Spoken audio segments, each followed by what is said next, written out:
Dr. Robert Scaer knows trauma. As a child, he experienced many life-altering events, not the least of which was losing his left eye after it was pierced with a coat hanger. He ultimately became a neurologist, dedicating his life to the alleviation of pain and suffering. Dr. Scaer's newest book, The Trauma Spectrum: Hidden Wounds in Human Resiliency, states that it's not necessarily big dramas that shape our life experience, rather little everyday traumas that impact all facets of our daily lives and inner experience. He says these everyday negative experiences mold our personalities, choices of partners, appetites, and much more.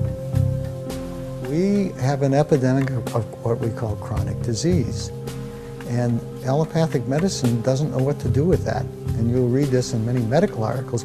We do great with the acute diseases and the trauma, the physical trauma, but we don't know how to treat these chronic diseases.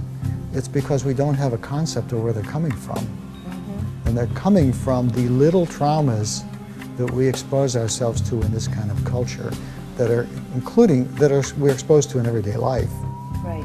And I write about that the trauma isn't just rape, incest, torture, terrorism, combat. Trauma is any life stress that occurs in a state of helplessness, because that is the definition of trauma, a life threat when one is helpless. Right. The absence of control defines the state of trauma. And if you face, for instance, gender discrimination or racial discrimination, and you are unable to respond to it in a way that protects you, that constitutes a trauma. In this interview, Dr. Scaer also talks about how women and children are designed to freeze under threat, while men are designed to fight. Enjoy the interview.